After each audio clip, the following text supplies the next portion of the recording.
Have you ever fostered a pet before? If you haven't, you should definitely consider it.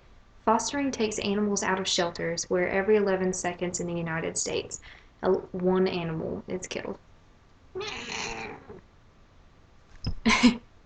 Although there are a couple things that you should consider before you foster a pet.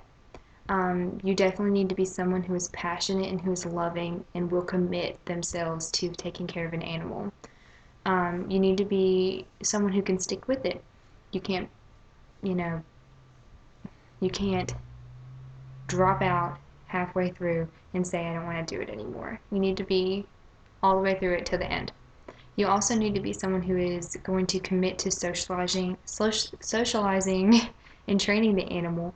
Some of the animals will be aggressive, some of them will be shy, and you need to be able to make them well mannered enough to get adopted. Um, you also might need to potty train the animal because some of these animals come from abusive homes or even off the streets and they don't have the basic training that they will need. You also need to be able to dedicate most of your time to, taking care of the animal. Well, not most of your time, but you do need to spend a few hours a day loving and playing with the animal and exercising it. They may also create messes that you need to clean up, and for cats, you will need to clean out their litter boxes, and for dogs, you might need to clean up the poop in the backyard. It will also take money.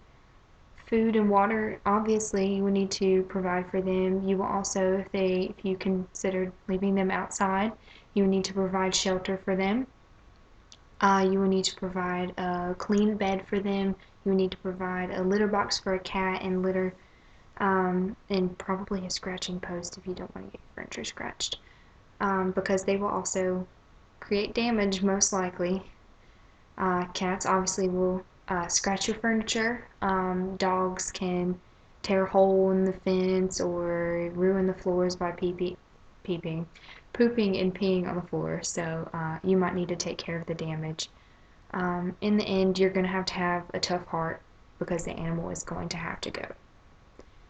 The whole point of fostering is taking in the animal for a few weeks so it's not in the shelter so it doesn't get killed, so that it will have a chance to find a permanent home.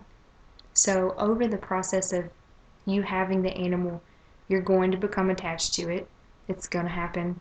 You're going to look at its cute face and you're going to see it, and you're not going to want to let it go. But that's the whole point. You will roughly have the animal from 2 weeks and on, possibly. And when you let it go, there's going to be some heartbreak. So you have to be a person that's going to be able to let the animal go and know that in the end you did something good, because fostering is one of the most rewarding things that you can do. You are saving a life. And if you do it multiple times, you're saving multiple lives.